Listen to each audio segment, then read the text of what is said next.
¿Cuántas veces nos hemos preguntado cuál es la razón de esto que me está pasando? ¿Por qué a mí? ¿Cuántas veces se ha sentido incómodo por una situación que aparentemente, o a la apreciación que usted tiene del momento, de lo que le está pasando, usted se pregunta, ¿por qué a mí? ¿Por qué me está pasando esto a mí? ¿Cuál es la razón de esto que me acontece? Y a veces pensamos, en nuestra perspectiva, pensamos que lo que nos pasa es sin razón. Es decir, que no hay una razón del por qué nos está pasando lo que nos está pasando. Cualquiera que sea la situación, puede ser una crisis económica, puede ser una enfermedad, puede ser un problema en la familia, algo que nos está pasando y decimos, ¿por qué? ¿Por qué a mí?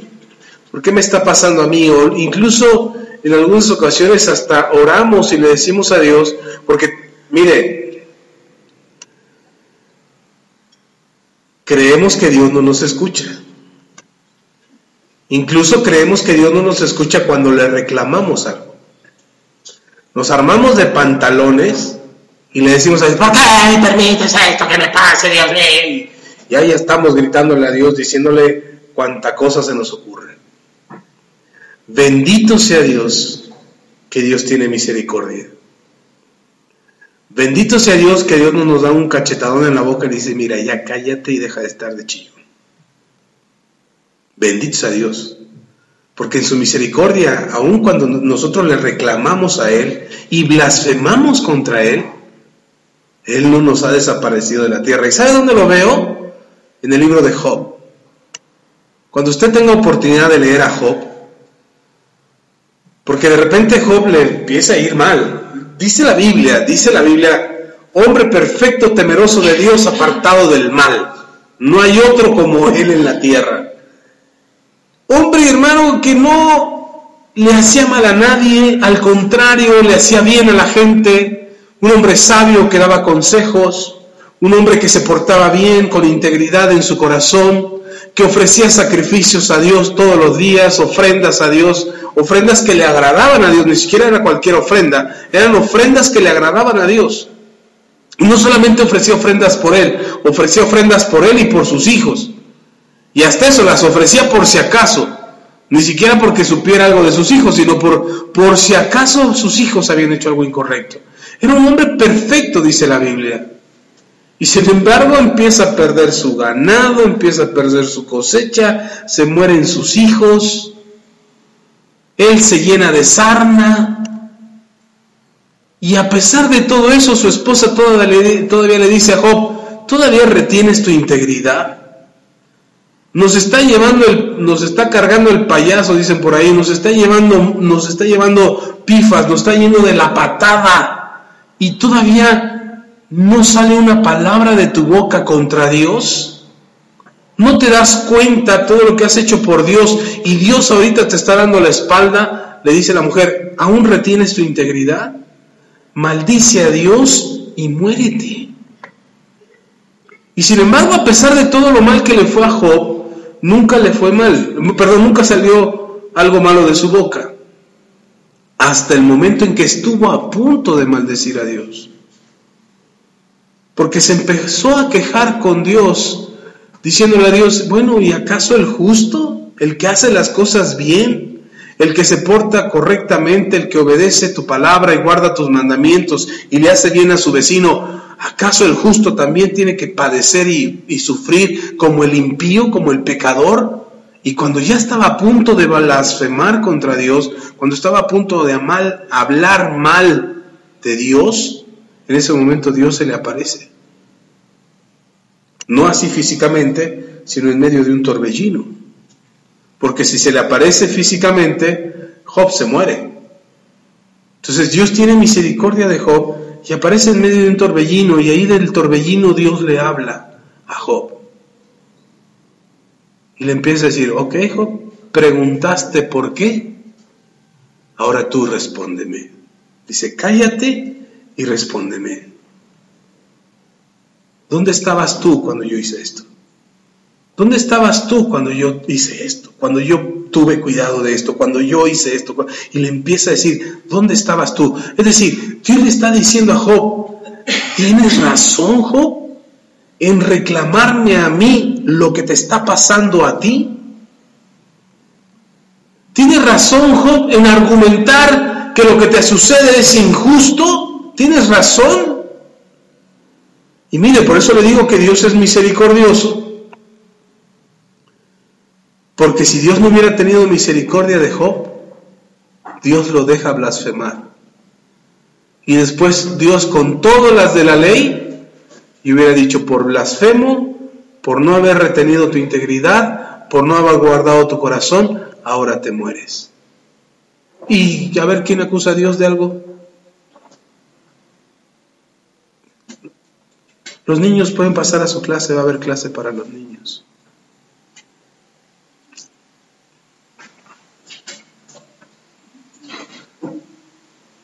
Se salvaron de oír al pastor. Y tan bueno que se estaba poniendo esto. Entonces, en la misericordia de Dios, o Dios en su misericordia, no extermina a Job, sino que le da oportunidad a Job de recapacitar, de usar la razón. Podemos pensar que lo que nos pasa es sin razón de que nos pase. Es decir, podemos decir, yo soy re buena gente, no me meto con nadie, me porto re bien, ¿por qué me está pasando esto a mí? Y entonces podríamos decir, me está yendo mal porque Dios es malo. O podríamos presentar argumentos contra Dios, o incluso blasfemar o quejarnos contra Dios. Podríamos hacer eso, porque creemos que lo que nos está pasando sin razón. Pero mire que Dios está tan bueno tenemos, que Dios en su misericordia le permite a Job razonar y le dice, a ver Job, eres hombre inteligente, ve usando tu cerebrito y explícame entonces, ¿qué Dios es al que crees? Y entonces Job se da cuenta de la misericordia de Dios y le dice a Dios, Dios, en verdad que eres grande, eres bueno. ¿Cuánta misericordia has tenido de mí? Híjole, de oídas te había oído, pero ahora mis ojos te ven. Y Dios tiene misericordia de Job, lo saca de la sarna en la que estaba metido. Y no le quiero hablar de por qué es que Job llega a esa condición.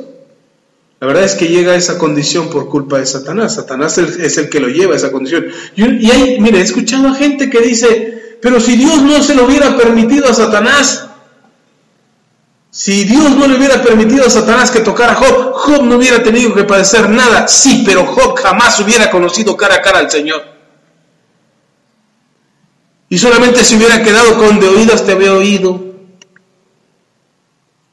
Con eso se hubiera quedado Job. Pero mire, Dios anhela tanto conocernos cara a cara, que hoy entiendo que cuando Dios permite que algo así acontezca como lo que le pasó a Job, y a lo mejor a ti no se te han perdido ni el ganado, ni la cosecha, ni los hijos, solamente traes un callo en el dedo chiquito del pie que dices, ay, ¿por qué a mí, Dios? Y a Job le llovió de todo, hasta su esposa casi lo abandona, que bendito sea Dios, la esposa aguantó también. Aguantó al sarnoso de su marido y después se lo reconstruyó, tanto que le dio unos hijos más. Dijo, ay Job, quedaste con piel de bebé. Ay, probemos, dice. Que si no hubiera aguantado a la mujer y se va, se la pierde, porque Dios le iba a dar hijos a Job. Y lo bueno es que ella se quedó hasta el final. Le multiplicó todo. ¿Pero por qué Dios le multiplicó todo? Ay, porque Job aguantó el sufrimiento, por eso Dios le multiplicó todo. No, Dios le multiplicó todo porque ahora Job lo conocía cara a cara. Entonces de repente nosotros queremos que Dios nos bendiga mucho, pero no queremos conocer a Dios cara a cara. Queremos que Dios sobre nuestras vidas, pero no de Dios a Dios de lejecitos nomás. porque de cerca capaz que me pasa lo que a Job. Pero el conocer a Dios cara a cara te lleva a ser perfeccionado y a mejorar tu condición de vida. Entonces a veces te van a pasar cosas que no te deberían de pasar, de verdad. Te van a suceder cosas que no estás esperando que te acontezcan. Sobre todo cuando empiezas a caminar bien. Yo veo que Job empieza a caminar bien, o más bien que lleva una vida recta, tanto que Dios lo reconoce desde el cielo, y tanto que Satanás no tiene argumento para decir, estás mintiendo Dios, eres un pecador. Satanás tiene que reconocer que Job es un hombre íntegro. Pero y entonces, para algunos historiadores, Job, lo que le acontece a Job es antes de, incluso antes del antes de que Moisés escribiera el libro de Génesis. No que antes de que sucediera el Génesis fue el principio de todo. Pero Moisés vino a escribir el Génesis, porque fue Moisés el que lo escribió, no lo escribió Adán, fue Moisés el que lo escribió, y lo escribió hasta después de que salieron de Egipto. O sea, ya habían pasado muchos años, miles. Al menos, si no me equivoco, eran como 1500, 2000 años, los que ya habían pasado desde la creación. Si no estoy dando el tiempo correcto, perdónenme, pero fue antes de que Moisés escribiera el Génesis, fue que se escribió el libro de Job, para algunos historiadores. Y yo creo que así es. No tengo las evidencias para decirlo, así es, pero creo que así es. Aunque lo tenemos antes del libro de Salmos, creo que eso fue escrito antes del Génesis. ¿Por qué digo que creo que así es? Porque Job no conoce la ley de Dios. Y la ley de Dios fue dada a Moisés. Sin embargo, no conoce la ley de Dios y es un hombre íntegro. ¿Quién califica que es íntegro y perfecto y temeroso de Dios? Dios. ¿En qué estándar lo califica? ¿O cómo es que Dios logra calificar a Job en ese estándar de varón perfecto, temeroso de Dios y apartado del mal? En las leyes que Job llevaba dentro. Lea conmigo, por si no me cree. Romanos capítulo 2, versículo 14. Vamos a leer 14, 15 y 16 de Romanos. Ahí en el Nuevo Testamento está el libro de Romanos y está el capítulo 2. Vamos a leer 14, 15 y 16. Dice: porque cuando los gentiles que no tienen ley hacen por naturaleza lo que es de la ley, estos, aunque no tengan ley, son ley para sí mismos. ¿De quién está hablando Pablo? De los gentiles. ¿Quiénes son los gentiles? Los que no son hebreos, los que no son judíos. Todos los que no somos judíos somos gentiles. Para el pueblo hebreo, nosotros somos gentiles. Y entonces, sin embargo, Pablo dice, para los gentiles que no tienen ley, ¿cuál ley? Nosotros tenemos una ley. Como mexicanos tenemos una ley. ¿Cuál ley? La Constitución Política de los Estados Unidos Mexicanos. No se refiere a esa ley. Se refiere a la ley en tu relación con Dios. La ley que le fue dada a los hebreos, a los judíos, por medio de Moisés, era una ley que determinaba cuál iba a ser la relación que el pueblo de Israel tendría con Dios. Para eso era la ley que Dios le dio a Moisés. No es una ley que diga, ay, los mandamientos de la prohibición de Dios. No, no, no. Fueron los mandamientos que Dios estableció en cómo el pueblo de Israel ahora iba a tener una relación con Dios. ¿Sí me explico? ¿Por qué? Porque antes el pueblo no tenía una relación con Dios. Los hebreos no sabían cómo relacionarse con Dios, no sabían cómo dirigirse a Él, no sabían cómo ofrecer sacrificios y ofrendas y guardar las fiestas y guardar los días y hacer esto y hacer aquello y la liturgia de la ceremonia del sacrificio. No sabían nada de eso, porque antes no tenían a Dios en una relación personal, solamente sabían que existía un Dios por causa de sus padres. Por causa de Abraham, por causa de Isaac, por causa de Jacob y por causa de los 12 hijos de Jacob. Ellos les dijeron, tenemos un Dios grandioso. ¿Cómo? Sí, nuestro padre Abraham tuvo su primer hijo a los 100 años. No, más bien, pues el hijo de la promesa, porque el primer hijo fue Ismael y lo tuvo a los 80. Pero 80 su primer hijo, nada más que ese no era el de la promesa. El de la promesa era el de su esposa Sara, que es Isaac. Y nuestro padre Isaac, un día, esa es la historia que contaban los padres, y una vez nuestro padre Isaac hubo sequía en la tierra, y él solamente tenía unos costales de grano, y en lugar de emigrar de la tierra donde Dios le había dado bendición, en lugar de irse y huir de la sequía, decidió sembrar todas sus semillas. Y Dios lo enriqueció y le dio semillas al 100 por uno. Y los hijos decían, ¡wow!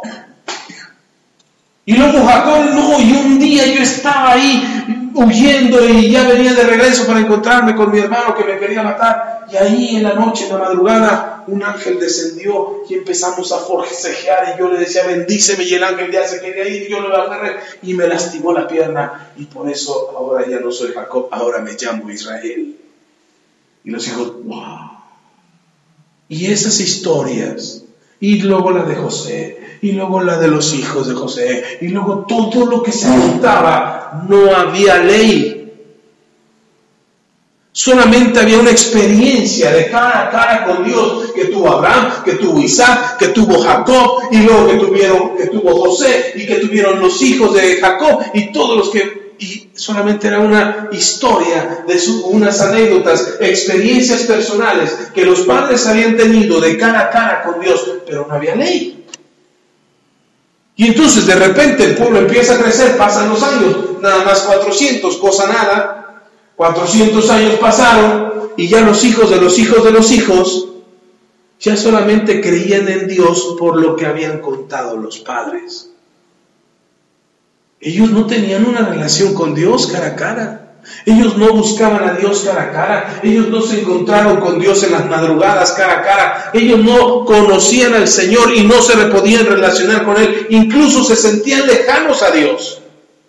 Entonces salen de Egipto sin conocer a Dios, sin saber ni siquiera cómo es Dios, ni siquiera poder acercarse a Él, porque el día que Dios les dijo, acérquense a mí, suban al monte, ahí en el monte Sinaí, suban a mí que quiero cobijarlos y ponerlos bajo mi protección y encontrarme con ustedes cara a cara. Ese día, después de un ayuno de 3 días, todo el pueblo ayunó 3 días y se santificaron durante 3 días. Cuando llega el momento de encontrarse con Dios cara a cara, dijeron no. Moisés, mejor sube tú. Le tuvieron miedo a Dios. Entonces dice Dios, este pueblo con el que yo me quiero relacionar cara a cara, donde les quiero poner mi espíritu para que me conozcan, para que experimenten mi presencia, donde yo quiero que ellos sepan quién soy yo. Este pueblo no quiere conocerme cara a cara. Entonces dice Dios, bueno, entonces les daré la ley, para que ellos sepan cómo acercarse a mí. Y entonces viene la ley.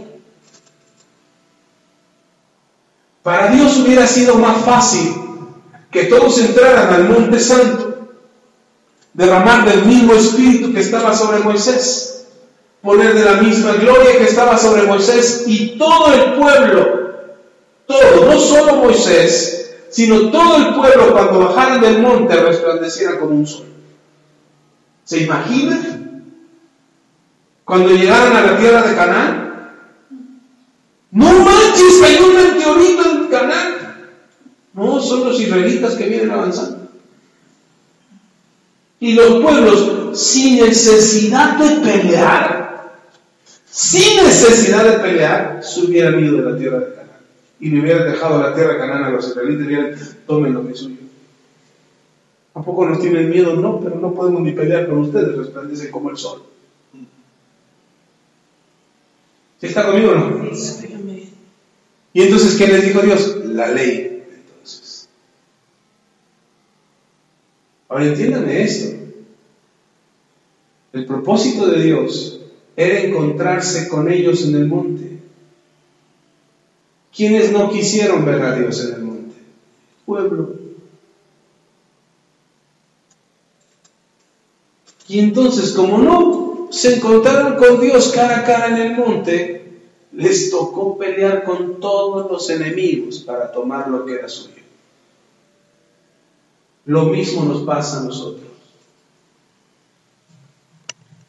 Dios quiere encontrarse cara a cara contigo, para eso vino Jesucristo a la tierra, para perdonar tus pecados, limpiar tu vida y que tengas un acercamiento a la presencia de Dios. Por eso dice el libro de Hebreos que hoy podemos acercarnos con libertad al trono de su gracia.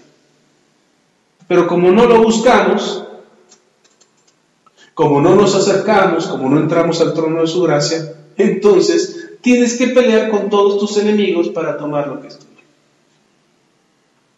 Y entonces cuando decimos, ¿por qué me está pasando esto a mí? Ahí está una razón.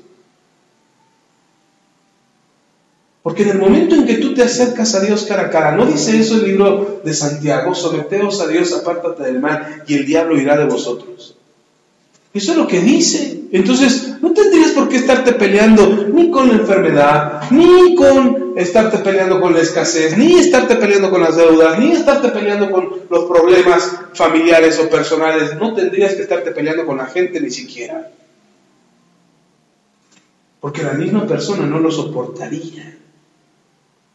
La presencia de Dios.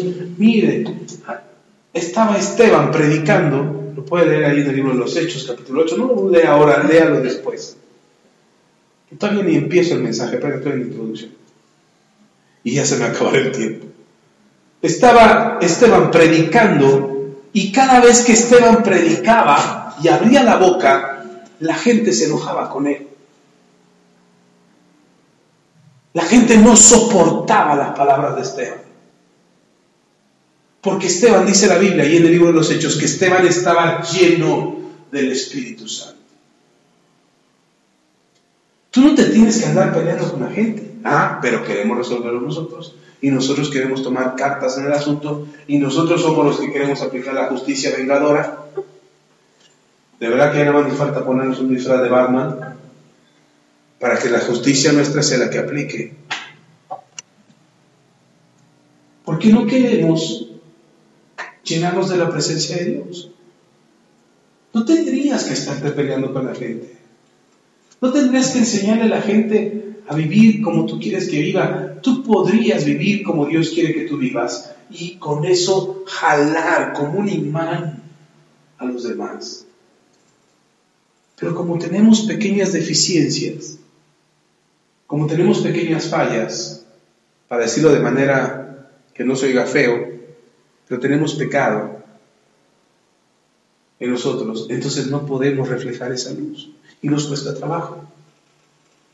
Y entonces tratamos de convencerlos a través de palabras, a través de obligaciones, de compromisos, de pactos, que a veces lo único que hace es obligar a la gente, pero no produce un cambio.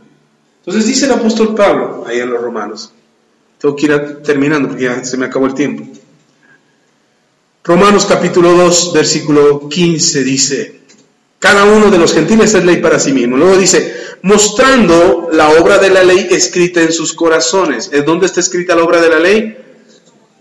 En sus corazones, dando testimonio en su conciencia y acusándoles o defendiéndoles sus razonamientos. En el día en que Dios juzgará por Jesucristo los secretos de los hombres conforme a mi evangelio. Dios va a juzgar todo, lo visible y lo no visible. Va a juzgar todo lo que es visible, pero también va a juzgar hasta los secretos. ¿En base a qué? No en base, es que yo no sabía, no, sí, hay una medida, hay un estándar. En base al evangelio que el apóstol Pablo ha predicado. ¿Cuál es el evangelio? Aquí está, en su Biblia, ese es el evangelio. ¿Y cuál es el evangelio que Pablo predicaba? El mismo evangelio que Cristo predicaba. Entonces lo que usted tiene que saber es que Dios va a juzgar su vida en base a lo que Jesús enseñó, no en base a lo que el pastor predica, que bueno, en el caso de este pastor predicamos el evangelio.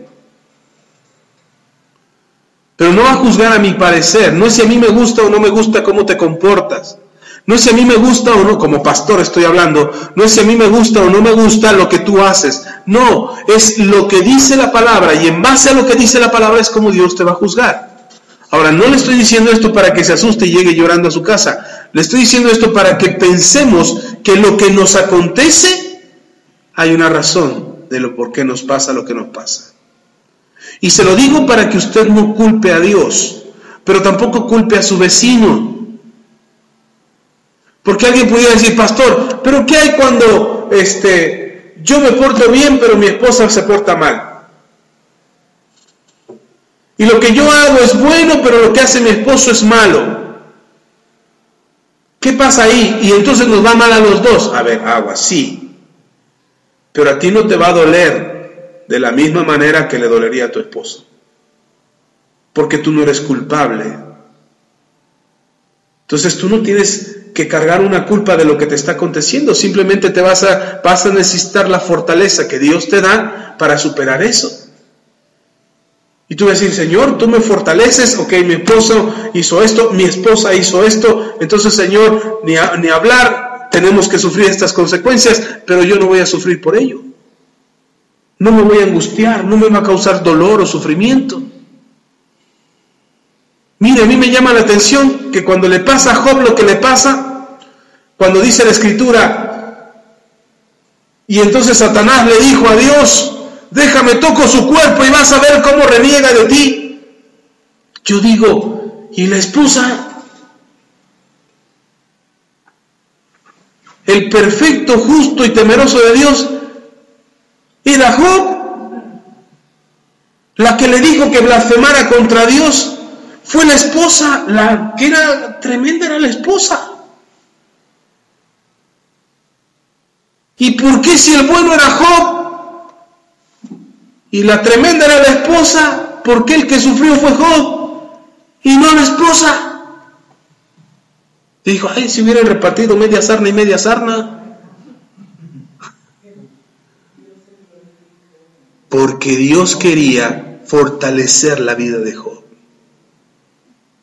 Y era él el que tenía que ser perfeccionado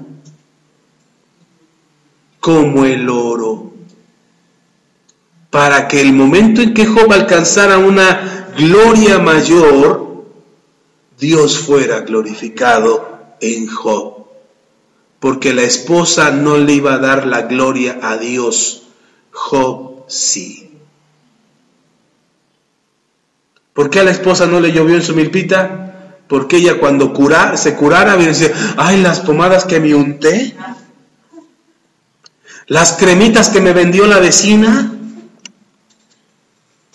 el hechizo o el tecito que me dio mi mamá. ¿Y cómo le iba a dar la gloria a Dios? Porque el temeroso de Dios era Job.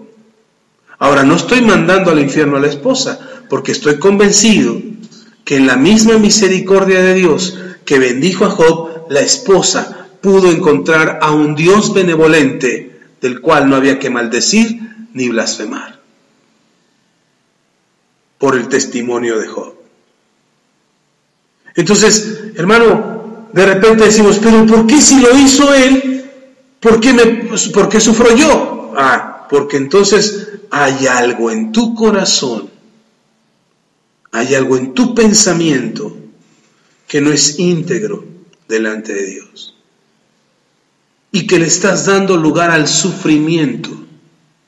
No tendrías que sufrir. Si tú no lo hiciste, no tendrías que sufrir. Si está conmigo.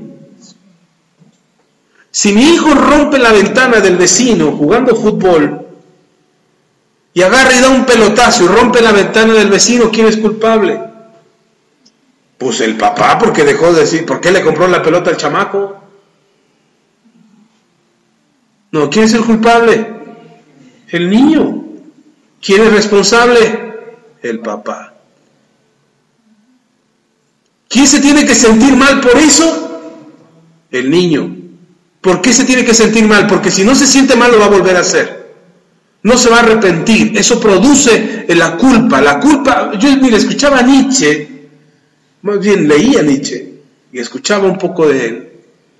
Y Nietzsche dice, no, la religión lo que hace es poner culpa en el ser humano y lo limita y lo hace sentir mal y entonces se frustra y entonces se vuelve un inútil y entonces es un fracaso.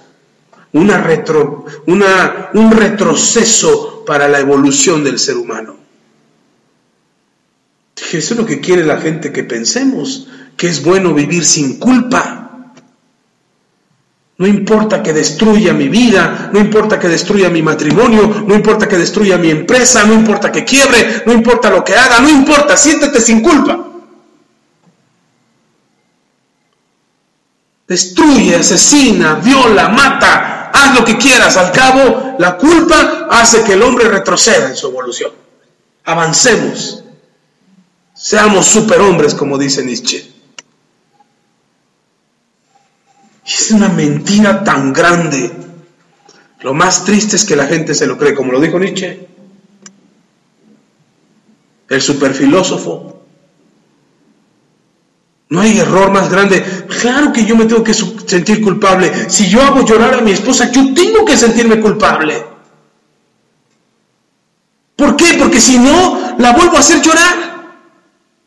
Y la voy a volver a lastimar y al rato ya no me va a satisfacer mis palabras ofensivas, hirientes, lastimosas con las que la destruyo. Ahora ya lo que voy a querer son golpes porque ya no llora. Ya le digo esto, le digo el otro, ya no llora, pastor, se está poniendo dura. Hay que darle su aflojadita. Si vivimos sin culpa nos destruimos. Hacemos atrocidades, hacemos barbaridades. Por eso cuando el hombre empieza a decir, no hay Dios, lo que quiere es sentir la libertad de no sentir culpa. Quiero ser malo, quiero ser perverso. Pero ahorita mido mi perversidad tengo pequeñas medidas de perversidad que puedo controlar, pero la maldad no crea que te va a dar pequeñas dosis. La maldad se multiplica siempre, es un veneno, es un cáncer, es un parásito, es un hongo que destruye. Entonces siempre, si hoy creo que tengo la maldad controlada, haciendo pequeñas atrocidades, haciendo pequeñas maldades, la puedo controlar. Esto lo controlo. No. Llega el momento en que esa maldad rebasa tu conciencia, rebasa tu capacidad de control, y entonces ya no importa a quién dañes, ya no importa a quién lastimes, ya no importa a quién destruyas, ya no importa. ¿Por qué? Porque no tengo culpa. ¿Por qué? Porque en algún momento se me hizo fácil decir, no hay Dios. Y no quiero entregar cuentas. Entonces, es necesario que sientas culpa. Es necesario que te sientas culpable. ¿Para qué? ¿Para que vivas con la cabeza así, caminando, ay, que soy culpable? No, para que te arrepientas y lo corrijas. La culpa puede producir un dolor tan fuerte, tan grande, que te puede llevar o a la muerte, dice Pablo, o al arrepentimiento. Nosotros no queremos que usted sienta una culpa que le lleve a la muerte, a la depresión, a la angustia, a la soledad y al suicidio, que no, valgo más muerto que vivo. No. Queremos que tenga una culpa o que sienta, bueno, no, yo no lo quiero, pero esperamos que usted sienta una culpa que le lleve al arrepentimiento, que le lleve a decir, la regué. Hice mal, esto no está bien, en los más mínimos estándares de moral, esto no es correcto. En los mínimos estándares de ética profesional, de cuidado. Imagínense que usted vaya con un médico que no tiene culpa y le da cianuro, tomes esto, se le va a quitar el dolor. Bueno, pues usted se lo toma. ¿Cuánta confianza tenemos en las porquerías que nos dan los médicos? ¿Y si te toca un médico sin moral? ¿Y si te toca un médico sin conciencia? ¿Sin remordimiento? Te da tus pastillitas, te muere de... ¿Quién sabe por qué se las tomó? De verdad, en serio. Esta es la importancia que tiene poder entender lo que Dios sembró en la conciencia del hombre, para que el hombre pudiera a sí mismo evaluarse y medir su moral y medir su conciencia. ¿Está conmigo o no? Entonces de repente decimos, ¿por qué me pasa a mí? Hay que revisarnos. No hay algo que nos pase sin razón. Porque incluso cuando lo que te pasa, tú llevas una vida conduciéndote correctamente y haciendo las cosas bien, bueno, lea conmigo para que no diga. Primera de Pedro, y ya voy terminando. No, todavía me falta. No, ya. ¿A qué hora terminamos? A las 4. Ah, no, todavía tengo tiempo. Me alcanza para otro discurso. Para 2 mensajes me alcanza. Primera de Pedro, capítulo 3.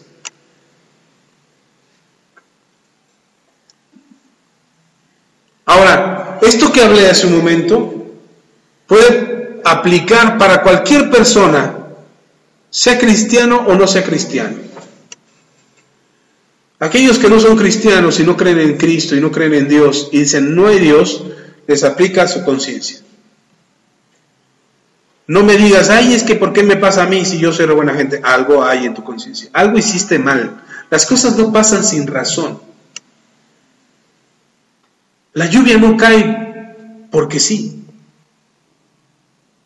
Porque un día se le ocurrió a una nube llorar. Porque la fodecita, fodesota, se ahogó. No hay algo que pase sin razón, que eso le quede claro. Porque aún lo que le pasó a Job, uno puede decir, pero pastor, Job no hizo nada. No, pero Dios anhelaba más a Job. Y aún lo que le pasó, ay, pero murieron criaturas inocentes del Señor, los hijos de Job. Bendito sea Dios que Job había tenido cuidado de ofrecer sacrificio por sus hijos. Y creo que en la misericordia de Dios, Dios los perdonó. Yo no creo en un Dios verdugo, porque de repente salió lo de esta niña y no sabe los comentarios que yo oía. Si Dios existiera, hubiera cuidado de ese angelito. Si Dios existiera, hubiera evitado que ese perverso le hubiera hecho daño. Si Dios existiera, digo, bendito sea Dios. Yo no puedo explicar ni el por qué le pasó a la niña, ni por qué le pasó lo que le pasó, ni por qué vivió lo que vivió. Yo no puedo explicar eso, ni pretendo explicarlo. Pero lo que sí sé es que hay una razón. Hay algo por qué pasó lo que pasó. Eso sí lo puedo entender. Y lo que sí creo también, que Dios en su misericordia estuvo con esa niña. No como nosotros hubiéramos querido, no como a nosotros nos hubiera parecido que fuera, pero lo que sí sé es que esa niña, y estoy convencido de ello, que esa niña está en el cielo. De eso estoy convencidísimo. Y no estoy tratando de justificar a Dios. Dios no necesita que yo lo defienda.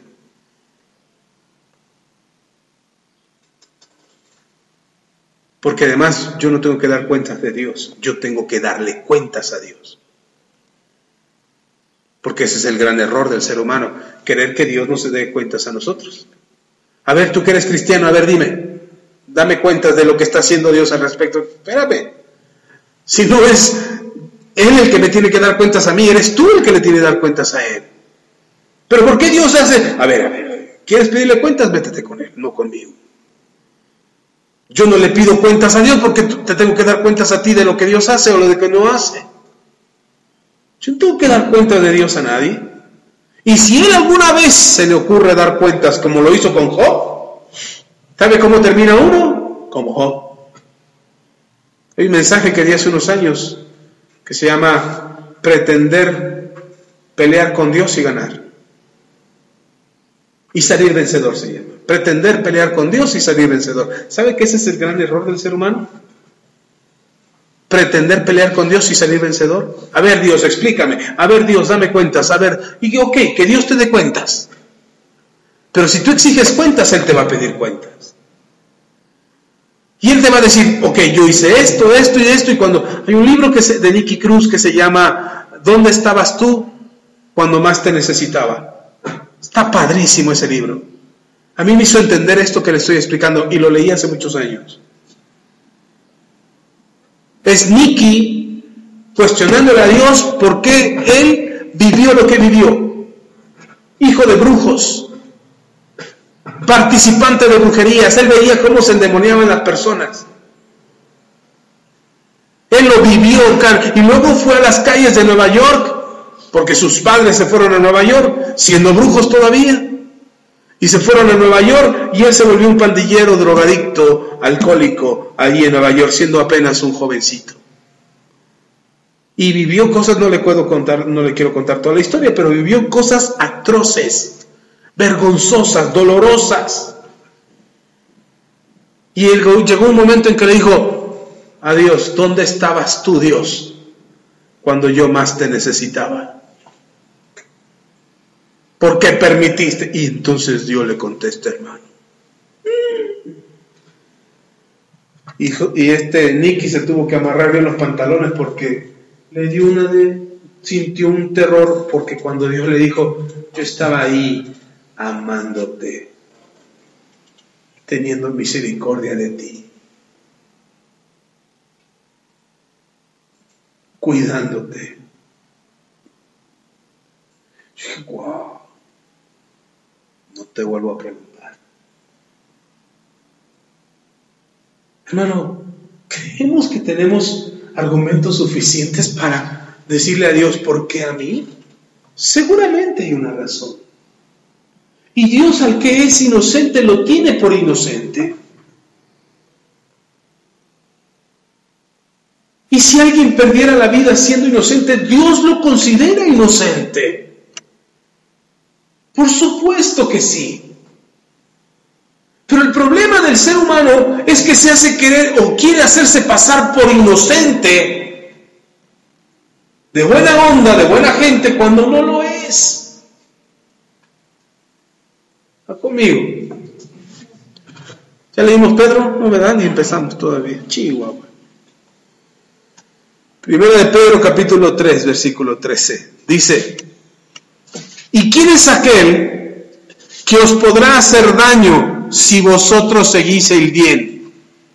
Dice Pedro: ¿quién se atrevería a hacerles algo a ustedes si ustedes hacen el bien? Esto se lo está hablando ya a los cristianos, No se lo está hablando a la gente inconversa. Pues aquel que es buena persona, pero no tiene... No. Le está hablando a los cristianos, para que no se me confunda.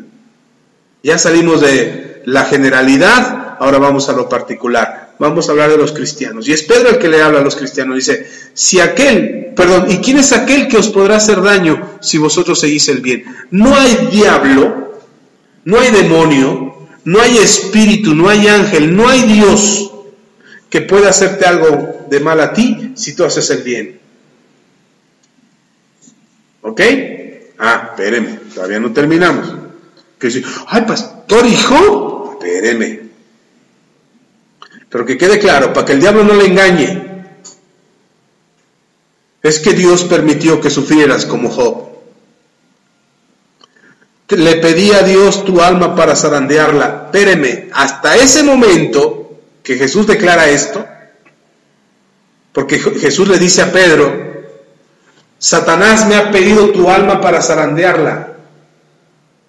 Hasta ese momento, todavía Jesús le dice: pero yo he rogado al Padre para que tu fe no te falte. Es decir, de que Pedro iba a ser zarandeado, iba a ser zarandeado.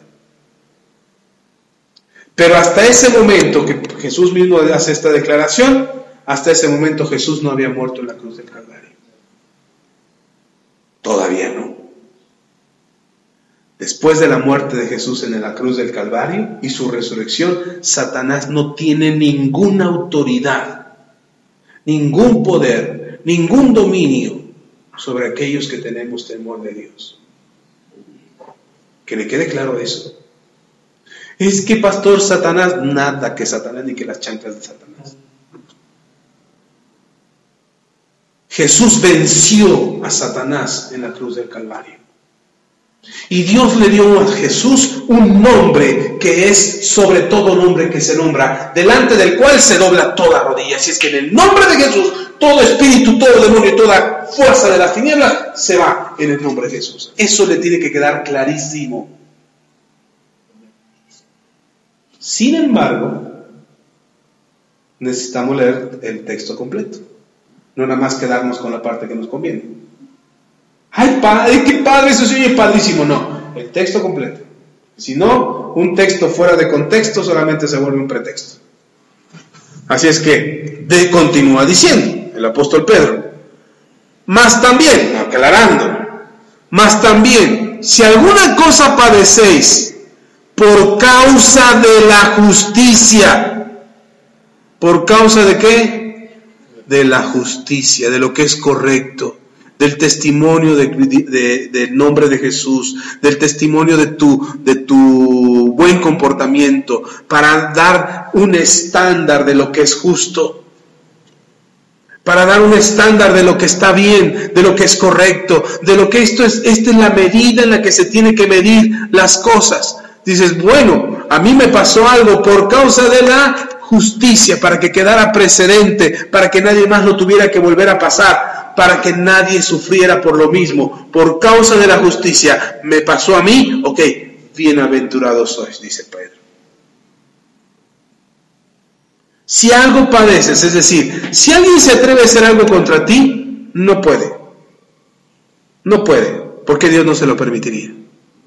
Pero dice Pedro, pero si por causa de la justicia te pasa algo, para sentar un precedente, para dar testimonio, para glorificar el nombre de Dios, para fortalecer tu fe, como le pasó a Job, entonces bienaventurados sois. Después de eso, algo bueno vendrá. Después de eso que te pasó, algo bueno vendrá. Por eso dice Pablo, para los que aman a Dios, todas las cosas cooperan para bien. Esa es la explicación. No es que el diablo pueda hacerme daño a mí. No puede hacerme daño a mí. Ni a ninguno de ustedes. No le es permitido. Sin embargo, de repente suceden cosas que dejan un precedente, un antecedente, un testimonio de justicia, un testimonio de la gloria de Dios. Aun cuando nos sucediera algo así, somos bienaventurados. Porque aún eso que nos sucedió nos hace mejores. Nos hace más justos. Nos hace experimentar más la presencia de Dios. Alcanzamos un nivel mayor de fe. Ay, pastor, pues que mejor no me hubiera pasado. Bueno, entonces solamente te hubieras quedado de oídas. Y cuando uno anda de oídas, cualquier cosa nos convence. Alguna vez, hace muchos años, mi papá le gustaba de repente darle a la gente necesitada, no porque mi papá tuviera mucho, pero mi papá siempre ha sido generoso. Y una ocasión, mi papá me dice a mi hijo, vamos a pescar. Y dije, vamos. Y era de repente un fin de semana y agarramos los anzuelos, nos subimos al carro y salieron unos vecinitos de ahí de la casa. Y me dicen, Axa, ¿a dónde van? Eran mis amigos. Me dicen, Axa, ¿a dónde van? Y digo, a pescar. ¿Nos llevan? Pues si me van, pues pidan permiso. Claro que sí. Pidan permiso y los llevamos. Y ya fueron, pidieron permiso. Y venían ya con sus shorts y sus chanclas. Ya venían bien puestos para ir a pescar. Nunca habían ido a pescar. Ellos nunca habían, no sabían cómo. Mi papá nos había llevado antes. Yo ya sabía, entonces nos llevan. Y cuando íbamos llegando a una laguna que está cerca de ahí de la ciudad de mi padre, la laguna se llama Tuxpan. No es Tuxpan, Veracruz, es Tuxpan, Guerrero. Y estaba la laguna en aquel entonces en un lugar, pues el agua más limpia de lo que está ahora, muy bonito, muchos peces. Y la gente iba a pescar ahí, veías un montón toda la orilla de la laguna pescando. Hoy ya no es muy recomendable, pero se sigue pescando. Y cuando íbamos llegando, los niños se sorprendieron porque nunca habían visto una laguna. Y entonces les dicen, ¿aquí es Acapulco? Y yo, que era más grande que ellos, digo, sí, estamos en Acapulco. Y todo el rato estaban ellos fascinados, dicen, ¡uy, qué padre es Acapulco! Y pescaban y cuando empezaron a sacar sus primeros peces, estaban emocionados porque siempre llevábamos una cubeta y entonces los sacaban y los decían, ¡ay, qué bonito tiburón!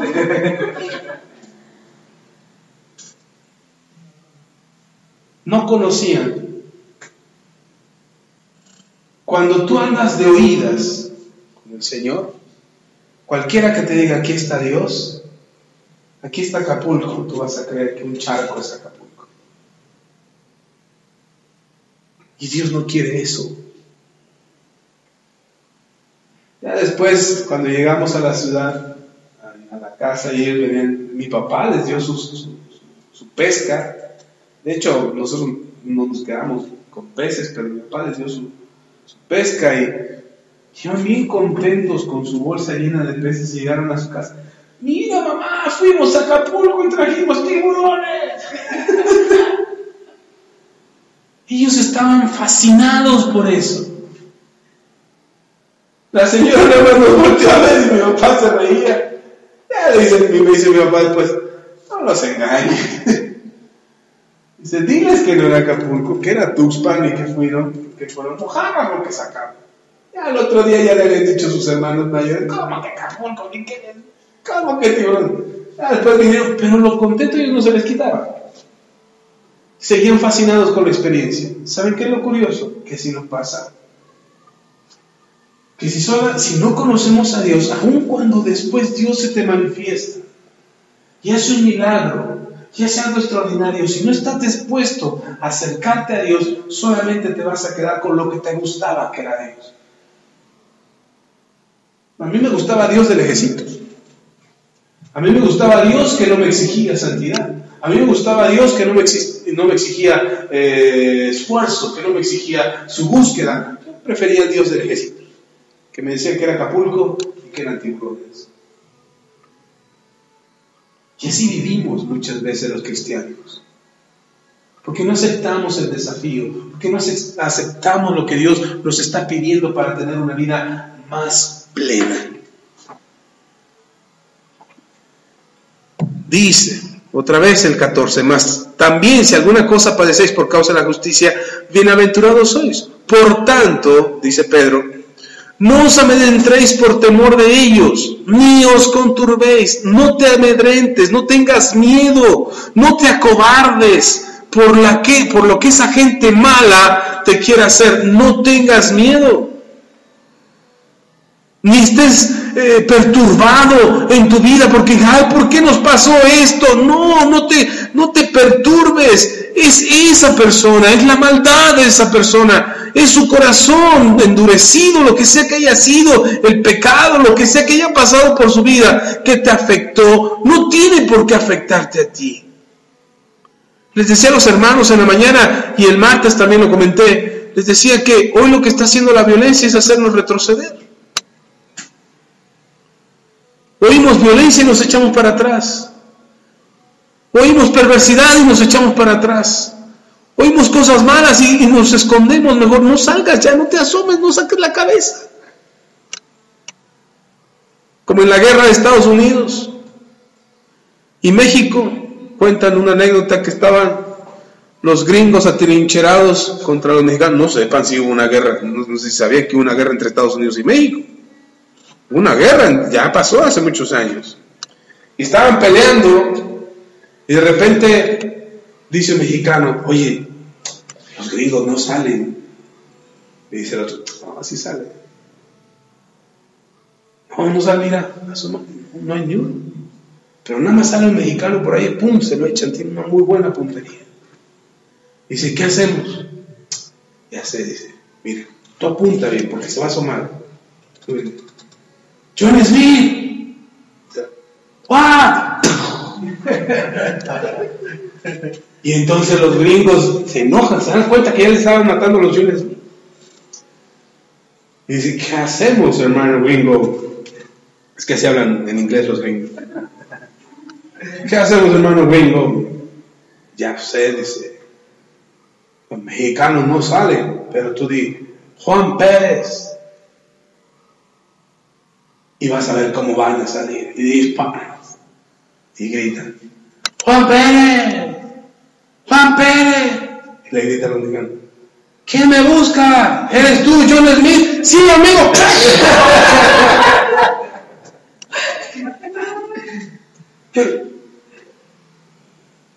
¿Por qué dije eso? Porque no queremos asomarme en la cabeza. La maldad de los malos, La maldad de los malos nos hace escondernos.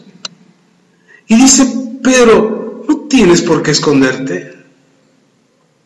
No tienes por qué avergonzarte.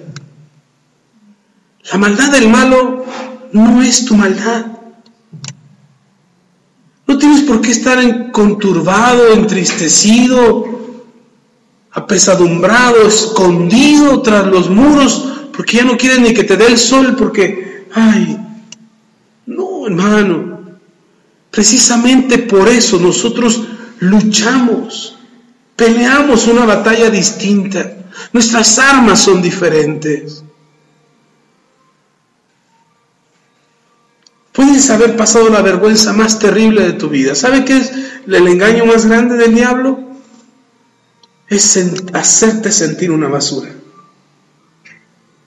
Me decían los hermanos en la mañana, los cristianos caminamos así. No camine así. Levante la cara, camine derecho.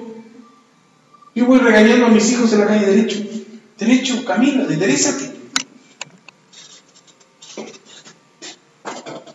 Hasta que se acostumbre. Ya lo logré en 2, me falta 1. No, ya, ¿verdad? Ya ahorita ya en la prepa ya camino derecho.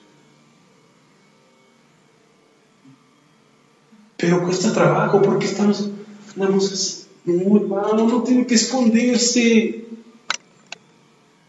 ¿Cómo van a ver la gloria de Dios en alguien así? ¿Cómo van a ver el poder de Dios de una vida transformada en alguien? Voy a decir, ¡ay, qué cínico! Tan mal que te fue, mira cómo andas bien orgulloso. No soy cínico. Soy bienaventurado. Porque a pesar de todo lo que viví, el Señor me ha sostenido.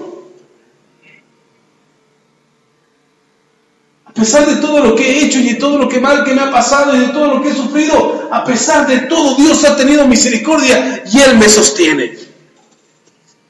Por eso dice Pedro, que no andemos, dice, no os amedrentéis por temor de ellos, ni os conturbéis, dice Pedro, sino santificad a Dios el Señor en vuestros corazones y estad siempre preparados para presentar defensa con mansedumbre y reverencia ante todo el que os demande la razón de la esperanza que hay en vosotros.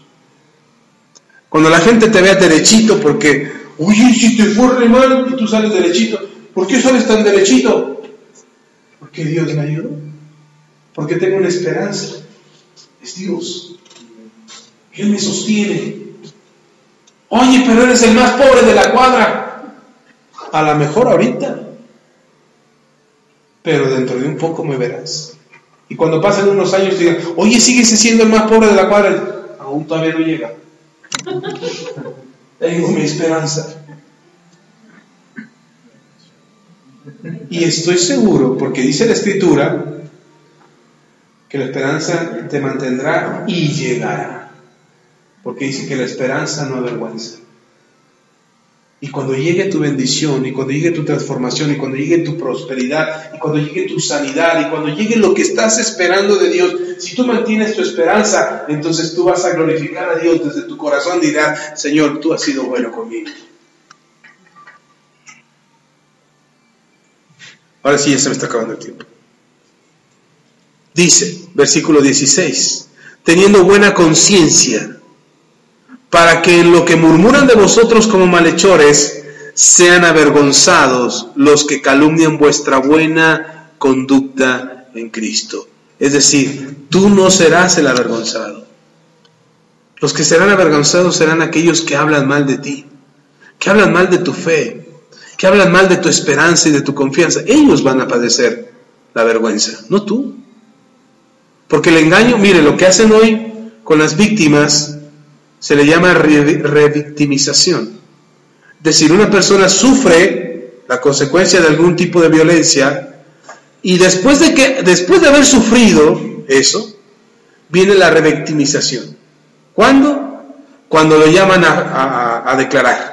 Y a ver, y díganos, ¿y cómo fue? ¿Y qué pasó? ¿Y cómo pasó? ¿Y por qué pasó? Y a ver, deme lujo de detalles. ¿Cuándo lo hizo? ¿Cuántas veces? ¿Por qué lo hizo? Y entonces la víctima vuelve a revivir todo lo que vivió bajo una afrenta, no bajo un alivio, no para resolver el problema, sino bajo una afrenta, bajo un castigo, bajo una opresión. Y la persona termina peor. En lugar de sentirse libre por haber declarado lo que sucedió, se siente peor. Porque incluso en algunos casos dirá, ¿y usted no lo provocó? ¿Y usted no le dijo nada? ¿Y usted no buscó el momento? ¿No fue usted la causa? Y entonces, en lugar de que la víctima sea víctima, ahora hasta termina siendo el malo. Ese es el engaño. Esa es la trampa del diablo. Por eso cuando te pasa algo, no tienes que agachar la cabeza y decir, soy la víctima. A mí me pasó todo eso. Y si les contara el resto. No, hermano, no sea víctima. Quítese el pensamiento de víctima. Aligere su peso, aligere su carga y empiece a mirar de frente. Por eso dice el apóstol, teniendo buena conciencia, para que los que murmuran de ustedes como malhechores sean avergonzados ellos por las calumnias acerca de ustedes y de su buena conducta en Cristo. Ojo, pero nosotros debemos de tener ¿qué? Buena conducta en Cristo. Termino con esto. ¿Por qué es mejor que padezcáis haciendo el bien? Oh, pues no, que no íbamos a padecer, pastor. No, que ya se había acabado el sufrimiento. No, yo nunca dije eso. Dice, ¿por qué es mejor que padezcáis haciendo el bien? Y ojo aquí, dice claramente Pedro, si la voluntad de Dios así lo quiere. Si tú vas a padecer algo, confía que la voluntad de Dios así era. Entonces, pastor, entonces Dios también quiere que me vaya mal. No, ya les expliqué.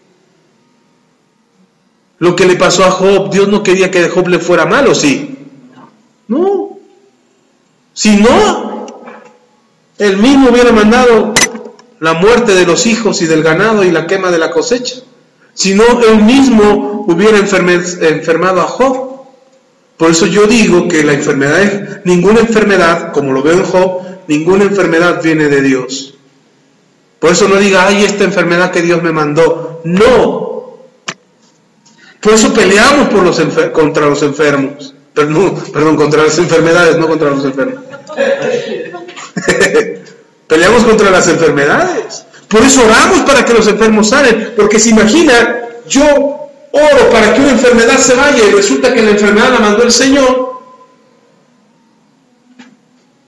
Entonces, ¿con quién te estoy peleando?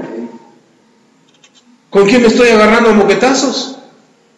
Yo, fuera la enfermedad de Dios. No, ¿por qué si yo la mandé? Fuera en el nombre de Jesús. Es lo que le decían a Jesús, echa demonios en el nombre de Belcebú, el príncipe de los demonios. Y Jesús le contesta, no, una casa dividida contra sí misma no prospera. Entonces Dios no manda la enfermedad y luego nos manda a nosotros a orar por los enfermos. ¿Sí está conmigo? Porque es mejor que padezcáis haciendo el bien, si la voluntad de Dios así lo quiere, que haciendo el mal. Si tú padeces algo haciendo el bien, bienaventurado eres. Pero si padeces algo, sufres algo, vives algo haciendo el mal, hermano, hermana, te lo buscaste. Nada nos pasa sin razón.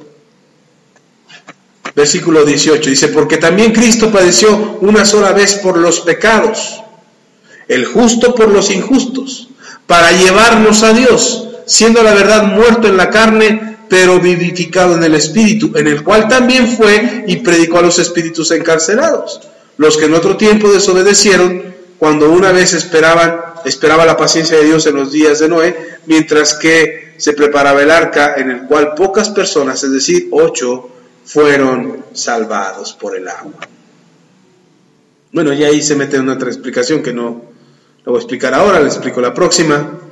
Pero lo que dice el apóstol Pedro es que Cristo padeció una sola vez por los pecados, el justo por los injustos, para llevarnos a Dios, siendo la verdad muerto en la carne, pero vivificado en el Espíritu, en el cual también fue y predicó a los espíritus encarcelados. Él fue en el Espíritu, habla de la predicación que fue a hacer al Seol después de su crucifixión.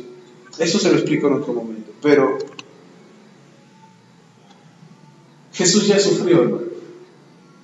Él, siendo justo, ya padeció por nosotros, ya sufrió por nosotros, ya vivió un sufrimiento que no merecía, para darnos testimonio de que si fuese necesario, es necesario padecer.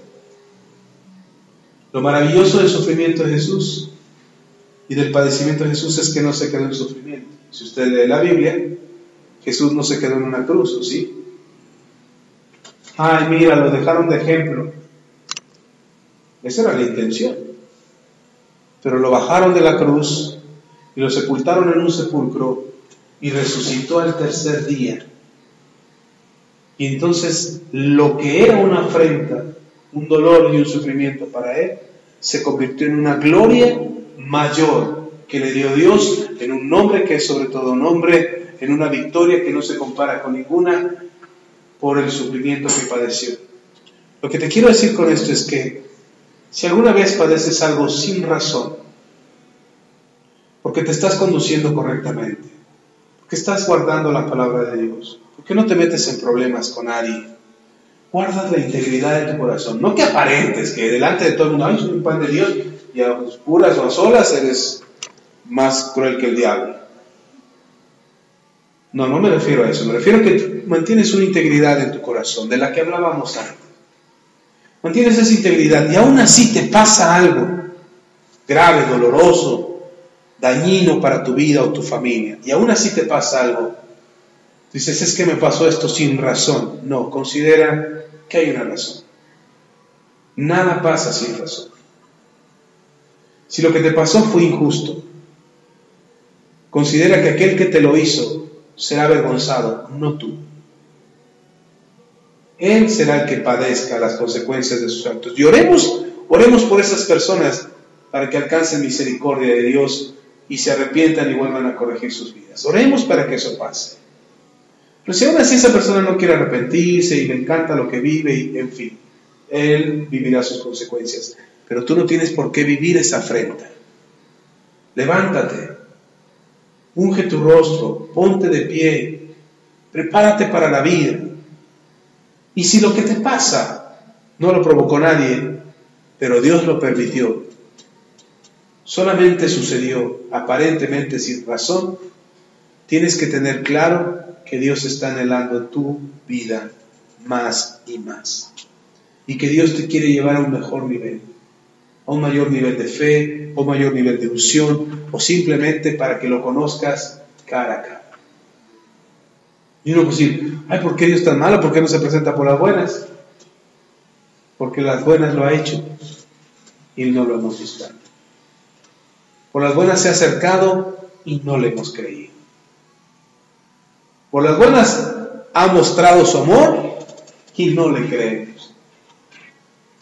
Pero eso sí, cuando tenemos el agua hasta el cuello, sentimos el sufrimiento, ay Diosito, bueno, aquí estoy. Y ahí viene Dios, porque Él tiene misericordia. Amén. Vamos a orar. Que el Señor les bendiga, les ayude y derrame de su gracia sobre ustedes. Bendito Dios y Padre, te agradecemos tu fidelidad y tu misericordia. Tu palabra es verdad. Agradecemos eso, Señor, y agradecemos lo que haces por nosotros. Te pedimos en el nombre de Jesús que abras nuestro entendimiento y que nos hagas ver que nada pasa sin razón, que por algo suceden las cosas. Y si yo soy la causa de lo que le está sucediendo a mi familia, si yo soy la causa de lo que me está pasando en mi economía, si yo soy la causa de la salud en mi cuerpo, si yo soy la causa, la razón de lo que me está pasando, Señor, te pido perdón. Perdóname, Señor, pídale perdón, hermano. Si usted es la razón, si usted es la causa, si usted es el motivo de lo que está sucediendo en su vida o en su familia, hermano, es un buen momento para pedirle perdón a Dios. Y pídale perdón, que Dios le perdona. Sin ningún miramiento, Él le perdona. Porque después de este momento, y después de haberle pedido perdón al Señor, hermano, usted no tiene que sentirse culpable. Usted tiene que vivir con libertad, con la frente en alto, no con cinismo, sino con humildad en su corazón, sabiendo que Dios ya le ha perdonado. Sabiendo que Dios le ha perdonado. Y seguramente en este momento que usted le pide perdón a Dios, seguramente el Espíritu Santo te estará recordando algunos actos, algunas acciones, algunas palabras, algunos pensamientos que has tenido. Hermano, pídele perdón. Hermana, pídele perdón a Dios. Es un buen momento. Dios está aquí. Es un buen momento para decirle a Dios, perdóname. De verdad, Señor, necesito tu perdón. No quiero vivir indiferente, no quiero vivir indolente. Quiero sentir, Señor, el alivio que tú produces en mi alma al momento de perdonarme. Y no estoy pidiéndote perdón solamente por huir del problema, sino porque sé que esto me acerca más a ti y me permite experimentar más tu gloria y me hace vivir de una manera más justa, cerca de ti, Señor. Perdóname, límpiame mis pecados. Si alguien más fue la causa o la razón de lo que estás viviendo ahora, hermano, si alguien más lo provocó, es un buen momento para perdonar. Es un buen momento para decirle a Dios, Señor, lo perdono. Señor, la perdono. Este enojo, este resentimiento, esta ira, este malestar en mi cuerpo, incluso habrá manifestado con alguna enfermedad. Ahora, en el nombre de Jesús, yo le perdono. No me debe nada. Y no es que tengas que abrirle la puerta de tu casa y volver a ser los grandes amigos. No, simplemente libérate, perdona. Considera que si tú no perdonas, Dios no te perdona a ti. Y por eso hoy perdonamos. Y decimos, esta persona que me hizo daño, que le hizo daño a mi esposo, que le hizo daño a mi esposa, que quiso causarnos daño como familia, consciente o inconscientemente, yo le perdono. Yo perdono a aquel que me lastimó, yo perdono a aquel que me quitó lo que era mío. Yo perdono a aquel que quiso tomar de mi vida lo mejor o lo más importante para mí y de alguna manera perjudicarnos. Hoy yo perdono a esa persona.